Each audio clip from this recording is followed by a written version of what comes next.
ज्याप्रमाणे मुख्यमंत्र्यांना सर्व गोष्टी नीट समजावून सांगितल्या त्याचप्रमाणे निवडणूक आयोगालाही खरी परिस्थिती समजावून सांगू अशी प्रतिक्रिया 27 गाव संघर्ष समितीचे उपाध्यक्ष गुलाब वझे आणि आमदार नरेंद्र पवार यांनी दिली आहे। मात्र तरी सुद्धा निवडणूक झालीच तर आम्ही निवडणुकीला सामोरे जाऊन आमच्या 27 गावात काय ताकद आहे हे शिवसेनेला दाखवून देऊ असा थेट आव्हानात्मक पवित्रा भाजप आमदार नरेंद्र पवार यांनी घेतलाय। त्यामुळे आता 27 गावांवरून राजकारण अजूनही तापण्याची चिन्ह आहेत। ज्यावेळी 11 मार्चचा जिहार काढला तो जिहारच चुकीचा आहे की ज्यामुळे ही गावं आतमध्ये घेतली गेली, चुकीच्या पद्धतीने घेतली गेली की ज्याच्यामुळे आमची केस उच्च न्यायालयामध्ये दाखल आहे आणि आम्ही जिहारला चॅलेंज केलेलं आहे। म्हणजे याचा अर्थ असा होतो की गावच तुम्ही घेतली ते चुकीच्या पद्धतीने घेतली असल्यामुळे इथे इलेक्शन काय घेण्याचा संभवच येत नाही असं आम्हाला वाटतं आणि ही भूमिका आम्ही कोर्टामध्ये आम्ही मांडू आणि कोर्टातून आम्हाला न्याय मिळेल।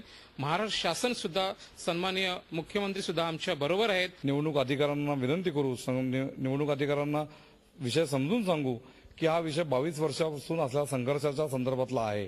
कायद्याने निवडणूक अधिकारी 100% बरोबर आहेत, पण तरी देखील आगामी काळातल्या विकासाचा विचार करून इतके वर्ष त्या गावांवरती झालेला अन्याय पाहता निश्चितपणे त्यांनी या 27 गावांच्या संदर्भातला विचार पॉझिटिव्हली करावा आणि निवडणुकीमधून ज्या प्रकारे मुख्यमंत्र्यांनी ही 27 गावे डिलीट करण्यासंदर्भातला निर्णय घेतलेला आहे त्याच्याशी सहकार्य करावं। झी 24 तास रहा एक पाऊल पुढे।